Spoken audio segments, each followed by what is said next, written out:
School या coaching, या school के साथ साथ कोचिंग? आज ये सवाल हर माँ बाप के सामने है, हर शिक्षाविद के सामने है। सवाल तो बहुत पहले से उठ रहे हैं। कोविड के बाद अब स्कूल के साथ साथ कोचिंग सबको जरूरी लगने लग गया है। तो क्या ये इतना ज़रूरी है? क्या स्कूल के साथ साथ कोचिंग भी अब एक ज़रूरी हिस्सा हमारे जीवन का हो गया है? एक बहुत बड़ा फाइनेंशियल बर्डन भी है माँ बाप के बीच में हो रहा है। सबके मन में सवाल तो हैं, लेकिन इस सवाल को कोई पूछना नहीं चाह रहा है। सीधा सवाल में आज हम इसी विषय पर बात करेंगे कि क्या स्कूल के साथ साथ कोचिंग भी ज़रूरी है। सीधा सवाल में आज हम बात करने जा रहे हैं कोचिंग और स्कूल के बारे में कि क्या स्कूल के साथ साथ कोचिंग ज़रूरी है। इस विषय पर बात करने के लिए हमारे साथ हैं विद्यांजलि इंटरनेशनल स्कूल की प्रिंसिपल गीता जनेजा जी। मैम, बहुत बहुत स्वागत है सीधा सवाल में।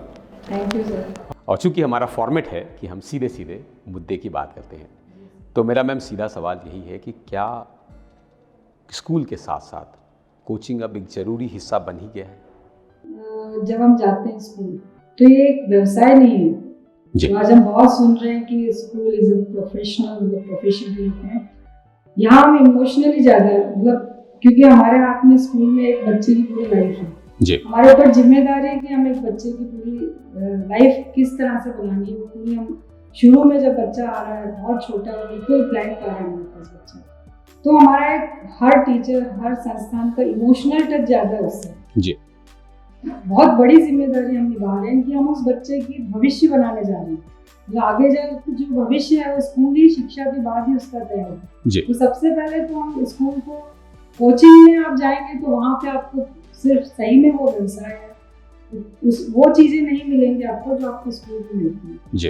तो सबसे पहले तो मैं आपको इन दोनों चीज़ों के बारे में बताना चाहूँगी कि स्कूल बहुत अलग है और कोचिंग बहुत अलग है जी। जैसे मैंने बोला कि स्कूल इज इमोशनल, हम बहुत इमोशनली जुड़े हुए हैं जी। वहाँ वो सिर्फ एक व्यवसाय के रूप में ले रहे हैं जी। तो एज अ पेरेंट सबसे पहले तो उनको ये समझना चाहिए जब हमारा बच्चा स्कूल जा रहा है तो उसे हम क्या क्या चीज़ें मिल रही हैं, और जब कोचिंग जा रहा है तो उसे क्या क्या मिल रहा है। तो इस दोनों चीज़ों के बीच में सबसे पहले तो एक, जब पेरेंट कोई निर्णय लेता है कि हमें कोचिंग भेजना है, कोचिंग की ज़रूरत है, तो सबसे पहले उसको ये सोचना चाहिए कि दोनों के बीच में कंपेयर करें जी। जो वो बच्चा स्कूल में आ रहा है उसे जो क्लासरूम का मिल रहा है, जो ओवरऑल डेवलपमेंट हो रहा है, क्या वो कोचिंग में हो रहा है? नहीं, लेकिन कहीं ना कहीं अगर हर माँ बाप भेज रहा है और हर बड़ा स्कूल का बच्चा जो है वो कोचिंग में जा रहा है, तो कहीं ना कहीं तो एक कुछ तो मिल रहा होगा। मैम, इसी सवाल पे अपन बात कर रहे हैं कि ऐसा क्यों हो रहा है, ऐसा क्यों परसेप्शन पेरेंट्स के मन में आ रहा है, वैसा क्यों, क्या ये भेड़ चाल भी हो सकती है, या फिर ऐसा कि हम अपने बच्चों से ज़्यादा एक्सपेक्ट कर रहे हैं, बहुत ज़्यादा कुछ उनको आगे बढ़ाना चाहते हैं और एकदम ऐसा सोचते हैं कि शायद वो कोचिंग जाके एकदम बहुत कुछ कर लेता है।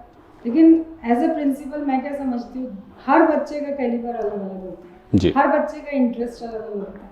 First of all we have to understand as a teacher, उसको पहले अपने बच्चे को समझने की ज़रूरत है। जो भी हम एज अ पेरेंट अपने बच्चे को समझे, मतलब इस जो भेड़ चाल में जो बच्चों का नुकसान हो रहा है उसकी तरफ भी ध्यान दें।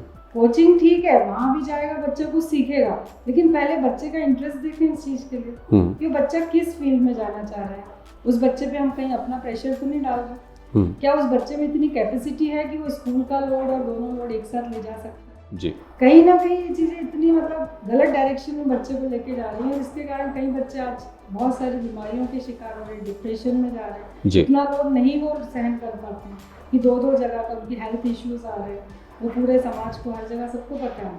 फिर नहीं तो क्यों पेरेंट ऐसे मतलब क्यों? नहीं तो मुझे ये नहीं समझ में आया कि क्या ज़रूरत है ही नहीं कोचिंग की स्कूल के पढ़ने के बाद, या ज़रूरत है कोचिंग की? बिल्कुल ज़रूरत नहीं है जी। अगर आप एक स्कूल में भेज रहे हैं बच्चे को 6-7 घंटे के लिए जी, तो वहाँ पे कोई भी स्कूल को आज इतना कंपटीशन है कि वो स्कूल में टाइम पास नहीं कराते जी। कोई भी स्कूल हो, पढ़ाते हो, लेकिन एक क्लास है, मान लीजिए 30 बच्चों की, 30 स्टूडेंट्स आर सिटिंग देयर, उसी में एक बहुत अच्छा बच्चा, एक एवरेज बच्चा और एक बच्चा जो नहीं समझ पड़ रहा है, स्लो लर्नर है। तो पहले टीचर को ये समझना पड़ेगा कि मेरी क्लास क्या है जी। फिर हर बच्चे, जो देखिए अच्छा बच्चा है वो तो अच्छा ही करेगा जी, क्योंकि उसमें वो कैलिबर है समझने। जो एवरेज बच्चा उस पर काम करके हम उसको और आगे ला सकते हैं, लेकिन सबसे ज्यादा अपनी व्यवस्था में है कि जो एक स्लो लर्नर है उसके लिए हम क्या कर रहे हैं। एक टीचर का अचीवमेंट तभी मैं मानूंगी अगर वो एक स्लो लर्नर को आगे ले सके। जी। तो कोचिंग्स में जाके भी वहाँ पे क्या किया जा रहा है, जो बहुत अच्छे बच्चे हैं उन पे और ज़्यादा फोकस किया जाता है और उनके बैचेस ज़्यादा लिए जाते हैं और उनको ज़्यादा पढ़ाया जाता है ताकि उनकी कोचिंग का नाम हो। तो उसमें कोई अचीवमेंट नहीं हो आपका। अगर आपने ऐसे बच्चे को आईआईटी में प्रवेश करवा दिया जो बहुत ही स्लो लर्नर था उसको, तो वो आपका अचीवमेंट है जी। मतलब सबसे पहले तो हमें ये एनालाइज करना पड़ेगा कि आपका गोल किस गोल को लेके चल रहे हो, कि एक व्यवसाय के रूप में कर रहे हो कोचिंग, या फिर एक बच्चे को सही में आप एक बच्चे के लिए फोकस हो। मेरा ये कहना था कि अब एक फाइनेंशियल बर्डन भी आ गया है और इसके अलावा फाइनेंशियल बर्डन के अलावा मैम एक सबसे बड़ा विषय टाइम का हो गया है। भाई मैं ये तो 11-12 की बात नहीं, मैं तो बहुत छोटे स्तर पे बात कर रहा हूँ।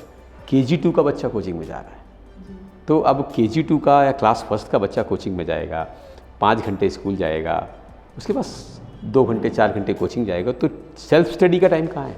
बिल्कुल सर, ये बहुत बड़ी, अभी तो कोविड के बाद जो बच्चे आए हैं उनकी स्थिति पे अगर बात करूँ ना, तो जो नर्सरी में बच्चा था 2 साल पहले और अब वो फर्स्ट में आ गया जी, तो लेकिन उसका लेवल तो नर्सरी का है जी। जब नर्सरी में आया था तो हम उसको बिठाना ही सिखाते हैं, उसको थोड़ा बहुत लर्निंग सिखाते हैं, बैठने के साथ सिखाते हैं। तो आज जब वो फर्स्ट में आया तो उनका लेवल अभी वही है जी, मतलब वो अभी 1 वीक हो गया हम लोग उनको बिठा रहे हैं अभी क्लास में कि आप बैठिए। फिर अब ये प्रॉब्लम दूसरी क्लासेस में हमने देखी कि जो 2.5-3 साल का गैप है, इसके कारण जो बच्चों पे असर हुआ है, जो इफेक्ट हुआ है, जो उनकी लर्निंग पे इफेक्ट हुआ, मतलब कई बच्चे तो ब्लैंक होके आए हैं। बिल्कुल ऑनलाइन क्लासेस जरूर रही, लेकिन एक जो क्लास, जो फिर अपन वही बात करेंगे कि स्कूल का क्या है इम्पोर्टेंस, जो एक क्लास कंट्रोल है वो घर पे नहीं हो सकता। बिल्कुल, अगर मैं अपने स्कूल का एग्जांपल आपको देती हूँ जी, तो हमने इस सब्जेक्ट पे 1 वीक हमने ऑब्जर्व किया बच्चों को और हमने देखा कि बच्चे तो सही में नर्सरी लेवल के ही फर्स्ट क्लास में, फर्स्ट में हमारा सिलेबस स्टार्ट हो जाता है, क्वेश्चन आंसर है, लेसन है जी। अब हम उन बच्चों को कैसे क्या करें, तो हमने उसके लिए बहुत सोचा। फिर हमने हर बच्चे का एक सिंपल सा टेस्ट किया कि मतलब लिख नहीं पा रहे, वो समझ नहीं पा रहे, तो पिक्टोरियल लिया, जैसे पिक्चर देख के वो समझ जाए कि इससे वो इसको कुछ एक्सप्लेन करें। तो उसमें 50% बच्चे कर पाए और 50% नहीं कर पाए। अब जब 50% बच्चों को हमने देखा तो उनको बैकग्राउंड देखा, तो उन पेरेंट्स ने उन पे ध्यान दिया जी।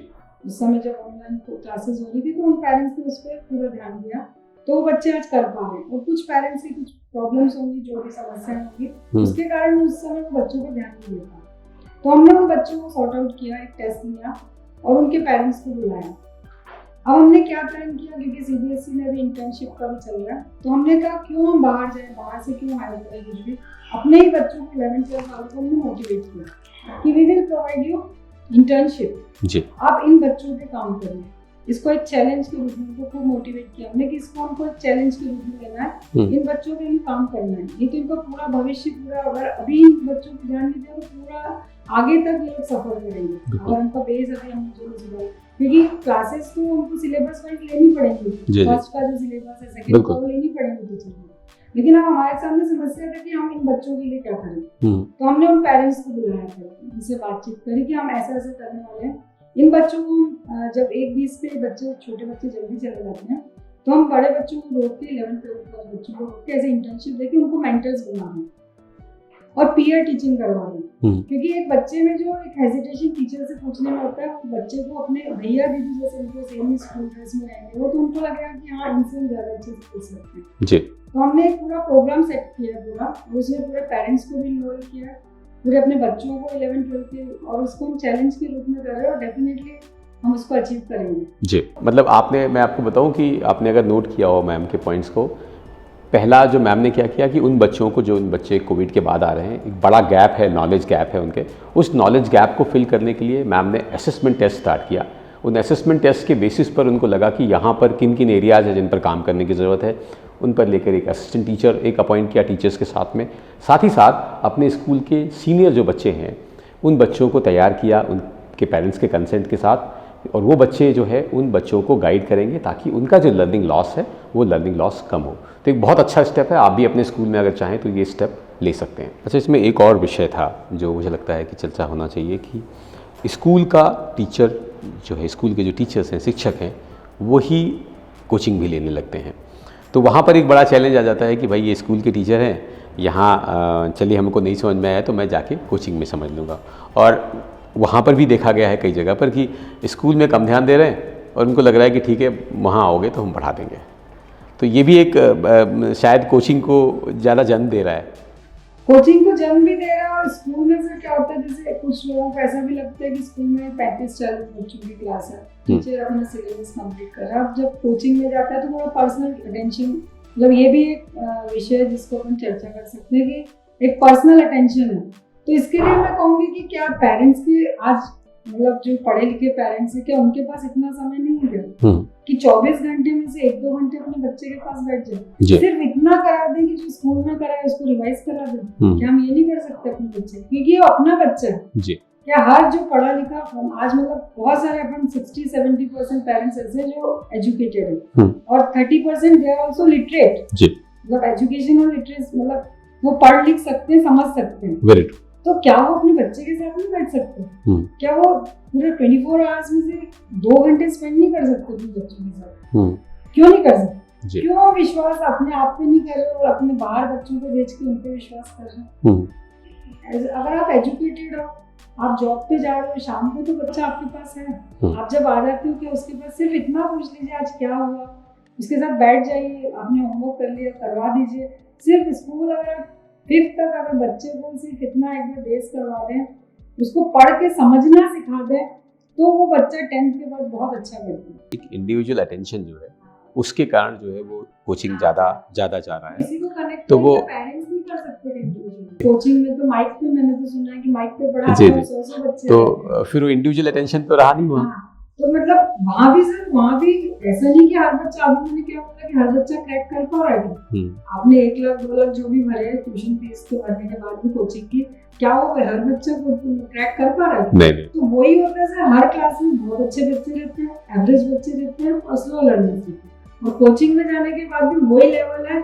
बस आज ये फैशन बन गया है, जो भी इसको आप शब्द बोले वो बन गया है कि हर पेरेंट्स को विश्वास हो गया कि मेरा बच्चा वहाँ जा रहा है तो हो जाएगा, क्योंकि ये कई बार उसके बचपन से ही आता है और ये उसकी नीड पे डिपेंड करता है। और बच्चे को हमें मतलब ऐसी छूट देनी चाहिए कि वो जिस चीज में इंटरेस्ट ले रहे हैं वो अपने आप करे, नेचुरली ग्रो करे। इस चीज की बहुत ज्यादा जरूरत है। और 5th तक जितना स्कूल का जो रिस्पॉन्सिबिलिटी उतनी घर में पेरेंट्स की रिस्पॉन्सिबिलिटी है। मुझे लगता है कि ये जो डिस्कशन हुआ है इससे कहीं ना कहीं एक शुरुआत हम इसकी कर सकते हैं। ये चर्चा हमने शुरू की है कि इसके माध्यम से स्कूल या कोचिंग वह जो एक वह क्वेश्चन मार्क है पेरेंट्स के सामने में, उससे दूर होगा। कहीं ना कहीं एक शुरुआत करनी चाहिए हमको कि कोचिंग की ज़रूरत नहीं है, एक एक्स्ट्रा प्रेशर है, शायद ऐसा निकल के आ रहा है। हमने व्यवसाय बन गया सर, बहुत सारे जो अपन अपने स्कूल का समय याद करें तो हमें तो कोचिंग वर्ड का मतलब भी नहीं पता था। स्कूल से आए, होमवर्क किया और अच्छा किया हमने। ऐसा नहीं आज अगर मैं प्रिंसिपल बनी तो कुछ ना कुछ होगा हमारे पीछे, कुछ ना कुछ होंगे, तो यार हम यहाँ तक पहुँचे ना। बिल्कुल। स्कूल जब बच्चे को भेज रहे हैं, आप स्कूल पे विश्वास करिए, अपने शिक्षकों को पूरा रिस्पेक्ट दीजिए, अपने उस चीज को एक जो व्यवस्था है उस पर पूरा विश्वास, एक पेज जिसको बोलते हैं ना, ईश्वर नहीं देखा लेकिन हमारा विश्वास है, ऐसा ही एक विश्वास आप रखिए ना कि स्कूल जा रहा है हमारा बच्चा तो सीख रहा है, वो तो सीख रहा है, सही है। हाँ, वो तो ये समस्या बिल्कुल हल हो जाएगी सर। ठीक है ma'am, thank you so much, आपने समय दिया और एक पूरी डिस्कशन को हम चर्चा को कर पाए। Thank you so much ma'am. Thank you so much. सीधा सवाल के आज के एपिसोड में हमने बात किया कि क्या स्कूल के साथ साथ कोचिंग भी ज़रूरी है। तो मुझे लगता है कि हमको पेरेंट्स को भी एक जिम्मेदारी तय करनी पड़ेगी कि हम शुरुआती लेवल से, जब हम नर्सरी लेवल पे है, हम जिम्मेदारी रखें, बच्चों पे थोड़ा ध्यान दें जब वो स्कूल जा रहा है। दूसरी बड़ी बात जो निकल के आई कि हमको स्कूल पर विश्वास करना पड़ेगा। हमने देखा है ज़्यादातर समय में जब बच्चे को कोई प्रॉब्लम होती है, बच्चा किसी भी सब्जेक्ट में वीक होता है, तो वो स्कूल के पास ना जाकर कोचिंग का ऑप्शन सेलेक्ट कर लेता है और फिर उसको कोचिंग पर ज़्यादा विश्वास हो जाता है और स्कूल पर कम रहता है, जबकि यहाँ स्कूल की कोई गलती नहीं रहती है। तो मुझे लगता है कि स्कूल पर विश्वास रखने की ज़रूरत है। तीसरी बड़ी बात ये निकल के आई है कि हमको बहुत बचपन से ही स्ट्रेस नहीं देना है। अगर हम शुरुआती समय में ही, यानी कि नर्सरी से 5th तक अगर हम उनकी शिक्षा पर ध्यान दे देंगे, तो मुझे लगता है कि आगे आने वाले समय में बच्चे खुद ही सेल्फ स्टडी करके बच्चे अपने उन एग्ज़ाम्स को भी, और जिन कॉम्पिटिटिव एग्ज़ाम्स के लिए आप इतने चिंतित रहते हैं, परेशान रहते हैं, उनको भी क्रैक कर पाएंगे। तो ज़रूरत है हमको विश्वास रखने की बच्चों पर, स्कूल पर, और खुद को भी थोड़ा समय देने की। सीधा सवाल में हमने कोशिश किया कि हम एक बहुत महत्वपूर्ण विषय को टच करें और इसकी एक चर्चा की शुरुआत करें। फिर भी लगता है आपको कोई ऐसे सवाल हैं जो हम नहीं ले पाए हैं यहाँ पर, तो आप इस दिए हुए नंबर पर या इस दिए हुए ईमेल आईडी पर आप अपने सवाल पूछ सकते हैं और सीधा सवाल को जो आप प्यार दे रहे हैं उसके लिए आपका बहुत बहुत धन्यवाद।